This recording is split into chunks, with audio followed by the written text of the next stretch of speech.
Liderança do PDT. Vossa Excelência disporá de até 9 minutos. Muito obrigado, deputado Luiz Couto, senhoras e senhores deputados. Eu vou tratar nesta tarde de dois assuntos. Um se refere ao caso do jovem de 14 anos do Ceará, que foi aprovado no Enem e que e foi possível matricular-se no curso de medicina, agora já com 15 anos.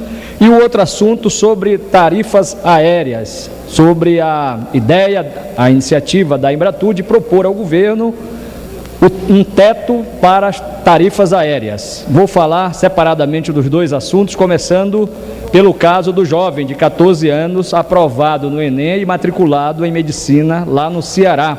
O jovem Tiago Disseu Saraiva, com 15 anos recém-completados, se surpreendeu no momento em que viu a aprovação do seu nome no curso da Universidade Federal de Sobral, interior do Ceará. E é importante destacar, deputado Luiz Couto, que foi exatamente numa Universidade Federal do Ceará. E por que eu trago este assunto à tribuna nesta tarde, presidente Luiz Couto? É que, em relação a este assunto, eu tenho um projeto de lei, que é o projeto de lei 6834 de 2010, que tramita na Comissão de Educação da Câmara dos Deputados, exatamente para flexibilizar o ingresso de estudantes que, ao demonstrar capacidade de ser aprovado no exame seletivo, possam ingressar na universidade mesmo antes de completar, de concluir o ensino médio. E este assunto tem gerado polêmica na Comissão de Educação. Este assunto não tem sido fácil de debater e tem uma certa rejeição por vários deputados dentro da Comissão de Educação.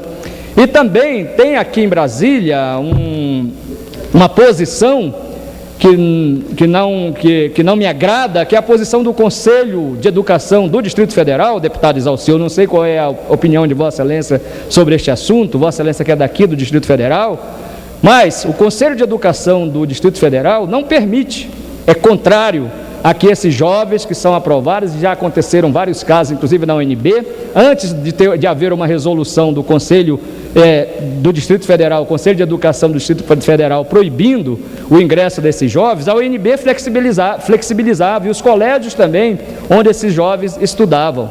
Mas, infelizmente, o Conselho de Educação daqui do Distrito Federal estabeleceu uma normativa que proíbe o ingresso desses estudantes que demonstram competência, capacidade, ao serem aprovados num vestibular ou num processo seletivo, qualquer que seja o nome, para poder ingressar na universidade.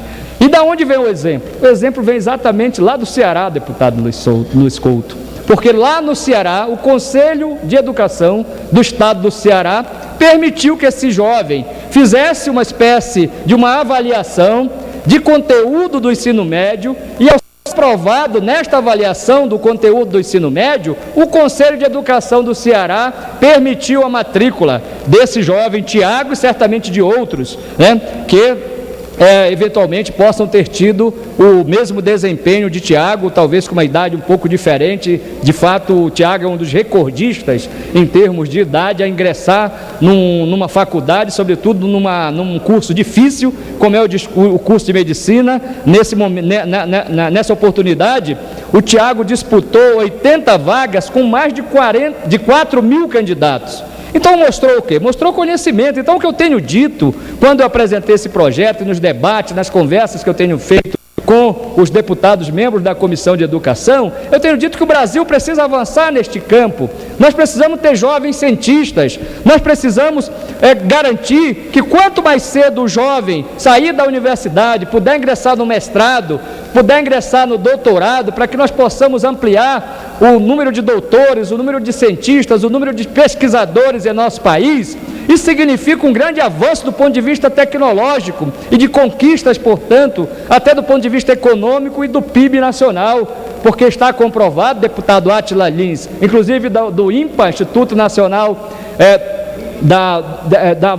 o INPA lá de Manaus, lá do seu estado, de pesquisas da Amazônia, Instituto Nacional de Pesquisa da Amazônia, está comprovado, tem um estudo comprovando que há uma correlação estreita entre a quantidade de doutores que existe numa determinada região e o PIB daquela região. Quanto mais doutores, maior o PIB. Eu aplaudo o presidente Lula e a presidenta Dilma pela iniciativa, por exemplo, do Ciência Sem Fronteira. Sem dúvida nenhuma, o Ciência Sem Fronteira foi um grande avanço para o nosso país, quando 100 mil jovens, isso dentro de uma proposta do governo, que deve ser ampliada no futuro, vão lá buscar conhecimento lá fora, agregar aqui a ciência e a tecnologia nacional, as pesquisas nacionais, e com isso fazer com que o nosso país possa evoluir. Por isso eu peço essa reflexão para a Câmara dos Deputados, para os membros da Comissão de Educação e para o Conselho de Educação do Distrito Federal, e por que não dizer, para o Ministério da Educação e para o governo da presidenta Dilma, para que nós possamos permitir, assim como aconteceu lá no seu Ceará, deputado Mauro Benevides, que um garoto de 14 anos foi aprovado e permitiram a matrícula num curso de medicina, que isso possa ser garantido para todo o nosso Brasil, incluindo aqui o Distrito Federal. Portanto, fica este apelo com relação ao primeiro assunto que vim tratar na tribuna esta tarde.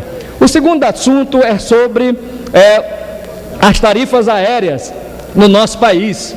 De fato, um absurdo esses preços escorchantes praticados pelas companhias aéreas. E que o digam nós que somos da Amazônia, deputado Átila Lins, mais uma vez, porque nós temos dificuldades de chegarmos aos nossos estados, por exemplo, Amapá e Amazonas, Roraima do mesmo jeito, por estradas, porque estamos na margem esquerda do rio Amazonas, e aí há uma exploração evidente das empresas aéreas com relação a cobrar tarifas aéreas extremamente elevadas, incompatíveis com a renda da população dessas regiões. É por isso que eu venho aqui para aplaudir uma iniciativa da Embratur, sim, da Embratur, que propôs que se estabeleça um teto da tarifa aérea no nosso país, das tarifas aéreas no nosso país. De fato, da parte do governo, o governo não gostou desta proposta, não gostou da ideia, o Ministério da Fazenda refutou, disse que é um atentado à liberdade da prática de preços pelas empresas, pelas companhias aéreas, que isso pode afetar o mercado e o valor, inclusive, das companhias aéreas, que elas fazem promoções em momentos diversos e que só podem fazer essas promoções se em determinados momentos cobrarem tarifas também mais elevadas.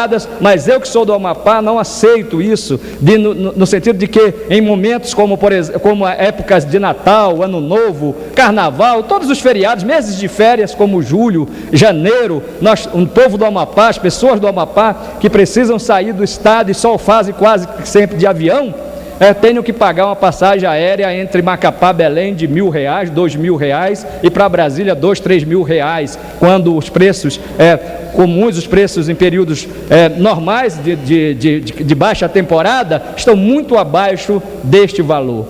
Então, fica aqui este apoio a essa iniciativa da Embratur. A Embratur tem aqui um aliado para debater, para defender essa proposta de que sim, vamos partir então para um teto das tarifas aéreas, por estado, por região, que haja um órgão regulador, que nós já temos a ANAC, mas a ANAC não atua, não sei porquê, neste regime de preços praticados pelas empresas aéreas. Acho até que deveria interferir sim e controlar esses preços exorbitantes, esses preços escorchantes que as empresas aéreas praticam, prejudicando todo o povo brasileiro, porque o turismo é um fator importante de desenvolvimento para a nossa região, para o nosso país. E claro, quanto mais acessível for o preço da passagem aérea, mais brasileiros nós vamos ter viajando pelos vários cantos do Brasil. E no meu estado do Amapá, as pessoas não viajam somente para... Por exemplo, nós temos um alto índice de TFD, de tratamento fora do domicílio, porque não temos ainda todas as especialidades em termos de medicina lá no estado do Amapá. Então, muitas pessoas saem do estado para tratamento de saúde, isso onera muito os cofres do governo do estado também, porque a Secretaria do Estado de Saúde precisa bancar essas passagens também. E chega a determinados momentos, deputado Exalci, que as pessoas vão com a passagem de ida, mas não tem a passagem de volta, porque os preços são impraticáveis, são inacessíveis. Então o próprio governo não consegue garantir o retorno dessas pessoas e fica gastando lá com estadia, com pagamento de hotéis, pousadas e assim por diante. Por isso, vim aqui me somar a essa proposta da Embratur, no sentido de que nós possamos sim trabalhar para dar um basta nesta exploração que as empresas aéreas estão fazendo com relação aos preços das passagens aéreas no Brasil. Muito obrigado, presidente.